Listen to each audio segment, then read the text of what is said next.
बिस्मिल्लाहिर्रहमानिर्रहीम, अस्सलाम वालेकुम। Welcome to jazz electric and cool repairing. दोस्तों, आज मैं बताऊंगा कि एसी में अगर कोई प्रॉब्लम है तो हम स्टेप बाय स्टेप उसे किस तरह चेकिंग करेंगे, किन किन चीज़ों को चेक करेंगे। तो बिना टाइम ज़ाया किए हुए चलते हैं अपने वीडियो की जानिब।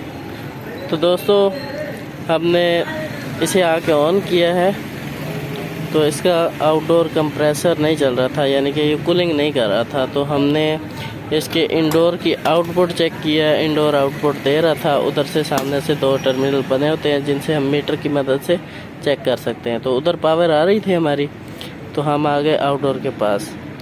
तो जैसा कि आप देख सकते हैं, इसका आउटडोर की मोटर भी नहीं चल रही थी, फ़ैन मोटर कंप्रेसर के साथ साथ। तो हमने इसका ऊपर वाला कवर उतारा है, कवर खोला है। तो ये इसके कैपेसिटर वाली जगह पे सारी जो तारें हैं वो जली पड़ी हैं, जो मेन आ रही है वो भी, और जो आगे कंप्रेसर को जा रही है, और जो आगे कैपेसिटर को, पंखे वाले कैपेसिटर को जा रही है वो भी।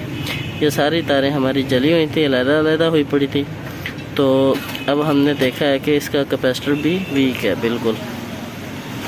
मीटर की मदद से इसे चेक किया है। तो अब हम इसका कैपेसिटर चेंज करेंगे और इसे चला के चेक करेंगे। इंशाल्लाह ये प्रॉपर वर्किंग में आ जाएगा। तो दोस्तों, उम्मीद करता हूँ कि वीडियो पसंद आई होगी। अगर हमारी वीडियो पसंद आई है तो हमारी वीडियो को लाइक करें, शेयर करें और हमारे चैनल को सब्सक्राइब करें। बेल आइकन को प्रेस करें ताकि हमारी तमाम न्यू आने वाली वीडियोज़ का नोटिफिकेशन आप लोगों तक पहुँचता रहे। मिलते हैं नेक्स्ट वीडियो में, तब तक के लिए अल्लाह हाफिज़।